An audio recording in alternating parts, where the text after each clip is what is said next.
আল্লাহ রাব্বুল ইজ্জা ওয়াল জালাল বলেন, ওয়ানাবলুয়াকুম বিশ-শাররি ওয়াল খায়রি ফিতনা। আমি তোমাদেরকে দুনিয়ায় পরীক্ষা দিয়েছি দুই ভাবে। কাউকে বিপদ দিয়ে পরীক্ষা করি, কাউকে বিপদ মুক্ত করে পরীক্ষা করি, কাউকে সুখ দিয়ে পরীক্ষা করি, কাউকে দুঃখ দিয়ে পরীক্ষা করি, কাউকে ধনী বানায়া পরীক্ষা করি, কাউকে গরিব বানায়া পরীক্ষা করি। যেমন পরীক্ষা করেছিলাম আমি আমার বন্ধু, আমার নবী আইয়ুব আলাইহিস সালাতু ওয়াস সালাম।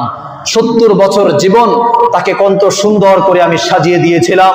তার টাকা পয়সার অভাব ছিল না, সুখ শান্তির অভাব ছিল না, তার ছেলে সন্তানের অভাব ছিল না, বিবি বাচ্চার অভাব ছিল না।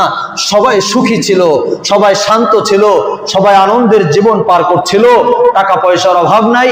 আল্লাহ আইয়ুব আলাইহিস সালাতু ওয়াস সালামকে স্বর্ণের বৃষ্টি দিয়েছেন, স্বর্ণের বৃষ্টি।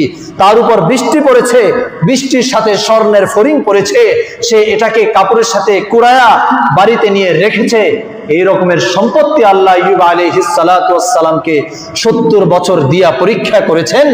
দেখতে চেয়েছেন আইয়ুব আলাইহিস সালাতু ওয়াস সালাম ধন সম্পত্তি পেয়ে, সুখ পেয়ে, সুখী হয়ে আমি আল্লাহকে ভুলে যাই কিনা, নাকি আল্লাহর কৃতজ্ঞতা আদায় করে, আল্লাহর শুকরিয়া আদায় করে। কিন্তু তিনি এমন নবী ছিলেন যিনি আল্লাহর কৃতজ্ঞতা আদায় করেছেন, আল্লাহর শুকরিয়া আদায় করেছেন। এরপরে আল্লাহ দেখতে চেয়েছে আমি আমার নবীকে সুখের মাধ্যমে পরীক্ষা করেছি, এখন একটু দুঃখের মাধ্যমে পরীক্ষা করতে চাই, একটু অসুস্থতার মাধ্যমে পরীক্ষা করতে চাই। আইয়ুব আলাইহিস সালাতু ওয়াস সালামকে এমন একটা রোগ দিয়েছিলেন যে রোগে দুনিয়ার আগে পরে কেউ বিপন্ন হয় নাই, কেউ এই রোগে জড়ায় নাই। এই রোগ দুনিয়ার কারো কখনো আসে নাই, হয়তোবা আর আসবেও না। এমন একটা রোগ আল্লাহ তাআলা আইয়ুব আলাইহিস সালাতু ওয়াস সালামের জীবনে দিয়েছিলেন, যে রোগের কারণে তার পরিবার চলে গেল, ফ্যামিলি চলে গেল, তার পুরা এলাকার মানুষ তাকে দূর দূর করে তাড়িয়ে দিল, এলাকা থেকে তাকে বের করে দিল, তার টাকা পয়সা সহায় সম্পত্তি সব চলে গেল। এই রোগটা তার থেকে ছাড়ছে না।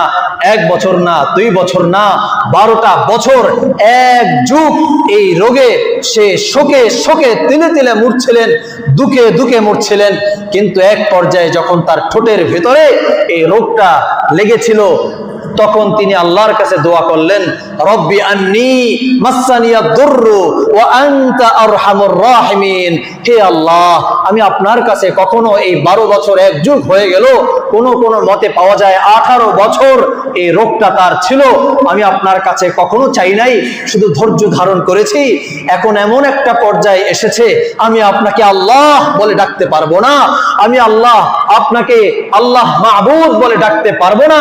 এই রোগটা পুরো শরীর পচিয়ে ফেলেছেন, অসুবিধা নাই, কিন্তু আমার ঠোঁটে দিয়েন না, আমার জবান বন্ধ করে দিয়েন না, আমি যেন আপনাকে আল্লাহ ডাক বলা থেকে বিরত না হই। আল্লাহ আমাকে আপনি বাঁচান।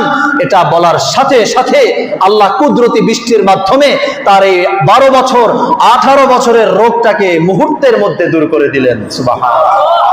বললেন আল্লাহ 70 বছর আমাকে সুখের জীবন দিলেন। সুখ কি জিনিস আমি এটা বুঝেছি, দুঃখ কি জিনিস এটা আমাকে বুঝতে দেন নাই। কেন আমাকে একটা যুগ 18টা বছর আমাকে রোগ দিলেন বলেন তো? বলল আল্লাহ, হে বান্দা, হে আমার নবী, তোমাকে 70 বছরের আমি সুখ দিয়েছি, আনন্দ দিয়েছি, অবশ্যই তুমি আমার কৃতজ্ঞ বান্দা হয়েছো, আমার কৃতজ্ঞতা আদায় করেছো, আমার শুকর গুজর বান্দা তুমি হয়েছো।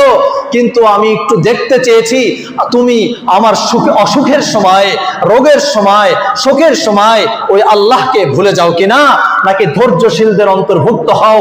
তুমি ধৈর্যশীল হতে পারো কিনা আমি দেখতে চেয়েছি। আল্লাহর কসম, আমি তো আমার জাতের কসম করে বলছি নবী, তুমি 70 বছর শুকরিয়া আদায় করেছো। এই শুকরিয়ার বাক্য শুনে আমি ততটা সুখী আর খুশি হতে পারি নাই যতটা খুশি হয়েছি মাত্র 12 বছরের রোগে তুমি আমার যে ধৈর্যের পরিচয় দিয়েছো। সুবহানাল্লাহ। তাহলে দেখেন, আল্লাহ রোগ দেন, পরীক্ষা করেন, সুখ দেন, পরীক্ষা করেন, গরিব বানান, পরীক্ষা করেন, ধনী বানান, পরীক্ষা করেন। এই পরীক্ষায় যারা উত্তীর্ণ হতে পারবে তারাই হবে জান্নাতি। আল্লাহ তাদের জন্য জান্নাতকে সুখ শান্তি দিয়ে ডিজাইন করে রেখেছেন। এজন্য ভাই, এই দুনিয়ায় থেকে জান্নাতের সুখ যদি আপনি চান, আপনি হতাশ হবেন। দুনিয়ায় থেকে জান্নাতে চির অমর, এটা দুনিয়াতে চাইবেন, আপনি হতাশ হবেন। জান্নাতে চির সুখী, জান্নাতের বৈশিষ্ট্য, দুনিয়াতে আপনি চির সুখী হওয়ার জন্য দৌড়াবেন, আপনি হতাশ হবেন। জান্নাতে আপনি কখনো পেরেশান হবেন না, আপনি কখনো চিন্তাযুক্ত হবেন না। এটা যদি আপনি দুনিয়াতে চান, কখনো পাবেন না, হতাশ হবেন। আর মুমিন যারা, প্রকৃত মুমিন, প্রকৃত পক্ষের মুমিন যারা, তারা কখনো হতাশ হয় না, কখনো হাল ছেড়ে দেয় না। মুমিন সর্বদা ভরসা করে একমাত্র কার উপর? আল্লাহর উপর। সর্বদা আল্লাহর উপর ভরসা করতে হবে।